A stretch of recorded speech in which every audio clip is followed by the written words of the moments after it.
Welcome back to Nasdaq Trade Talks. I'm Jill Malandrino, Global Markets Reporter at Nasdaq. We've been coming to you live from Inside ETFs in Hollywood, Florida, and helping me close out coverage. We started in the U.S. We're taking it all the way overseas. We have Hector McNeil. He's a co-CEO of HANetf, and we're going to learn about competing in the European ETF landscape. It's great to have you back with us. Hector, thanks for helping us close out coverage. Now, ETFs have certainly democratized the investment landscape and are starting to level the playing field for European investors.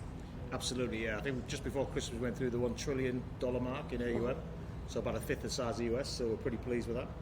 It's a little bit different than the US ETF industry because the barriers to entry are much higher in Europe. Tell us about that. Yeah, I mean, by definition, you've got 30 plus countries, you've got languages, taxes, currencies, cultural differences. So you've got to sort of navigate all that in Europe, but obviously it's a big market as well.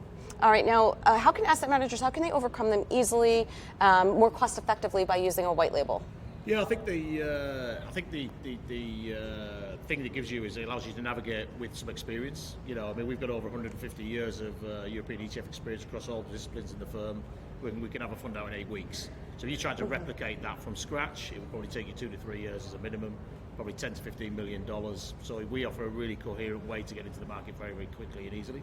Let's talk about some trends that you're seeing in the European ETF industry space. Are there certain things that are outshining others? Thematic ETFs, is that something that you're seeing? What are some of the trends? Yeah, I mean, it is. I mean, we so far have specialized in thematic ETFs. So, we've got the best performing cloud ETF in the world, did about 46% return last year. Wow.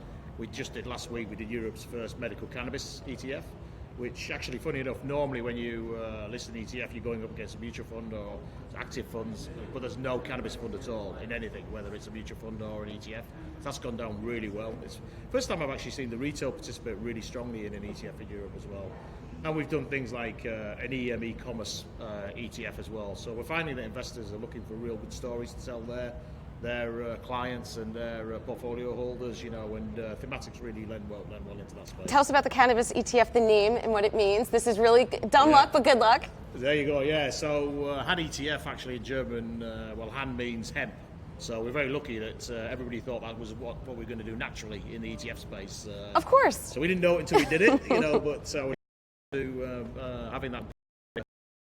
But it's just great to resonate so well. All right, Hector, great to see you as always. Thank you so much for joining us.